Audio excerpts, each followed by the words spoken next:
హరే కృష్ణ. ఓం నమో భగవతే వాసుదేవాయ. ఓం నమో నారాయణాయ నమ. ఓం దీపజ్యోతి పరబ్రహ్మణే నమ. మార్గశిర మాసం 21వ రోజు కృష్ణపక్షం సప్తమి తిథి.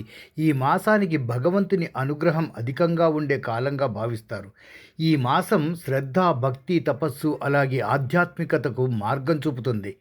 ఇందులో ప్రతి ఒక్కరోజు ఒకదానికన్నా ఒకటి ప్రత్యేకతను కలిగి ఉంటుందండి. ఈ మాసంలోని కృష్ణపక్ష సప్తమి తిథి భగవంతుని పూజలు, ఉపవాసాలు, ధ్యానాలకు ఎంతో అనుకూలంగా ఉంటుంది. సాధారణంగా సప్తమి తిథి సూర్యునికి అంకితమైనదే అయినా కృష్ణపక్షంలో ఇది శాంతియుతమైన ధ్యానానికి, అంతఃశుద్ధికి ఎక్కువ ప్రాధాన్యం కలిగి ఉంటుంది. ఈ రోజున శివారాధన, విష్ణుస్మరణ అలాగే అమ్మవారి పూజలు విశేష ఫలప్రదమైనవిగా చెప్పబడతాయి. ఈ తరం యువత తమ జీవనశైలిలో టెక్నాలజీకి ఎక్కువ ప్రాధాన్యం ఇస్తున్నప్పటికీ మన సాంప్రదాయాలు, పూర్వీకుల ఆచారాలు, పండుగలు మర్చిపోతున్నారు. మన సంస్కృతి అనేది మన జీవన శైలిలో అంతర్భాగంగా ఉండాలి, కానీ దాన్ని వదిలిపెట్టి నూతన ప్రపంచంలో మునిగిపోవడం వల్ల మానసిక స్థైర్యం, ధైర్యం కోల్పోతున్నారు. ఈ సందర్భంగా శ్రీకృష్ణ పరమాత్మ చెప్పిన భగవద్గీతలోని 18వ అధ్యాయం 78వ శ్లోకం చూద్దామా. యత్ర యోగేశ్వర కృష్ణో యత్ర పార్థో ధనుర్ధరః తత్ర శ్రీర్విజయో భూతిర్ ధ్రువా నీతిర్మతిర్మమ.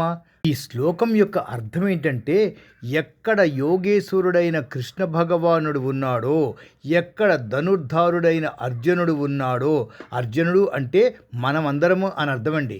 అచ్చంగా అక్కడే విజయము, శ్రేయస్సు, ధర్మము అలాగే స్థిరమైన బుద్ధి ఉంటాయి అని అర్థం. చూడండి ఎంత గొప్పగా ఉందో శ్లోకం.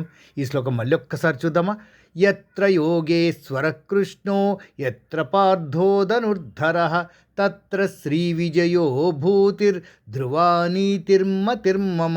ఈ శ్లోకం ఆధారంగా నేటి తరానికి అర్థమయ్యే విషయం ఏంటంటే, మానవుడు భగవద్భక్తి అలాగే ధర్మ మార్గాన్ని అనుసరించినప్పుడు విజయము, శాంతి అలాగే మానసిక స్థిరత పొందుతాడు.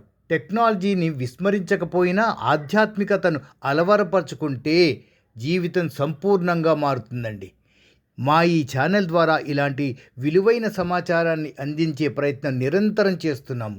మీరు కూడా సబ్స్క్రైబ్ చేయడం ద్వారా మీ సహకారం అందించాలని కోరుకుంటూ, సర్వం కృష్ణార్పణమస్తు. సర్వే జనా సుఖినో భవంతు. శుభం భూయాత్. హరే కృష్ణ.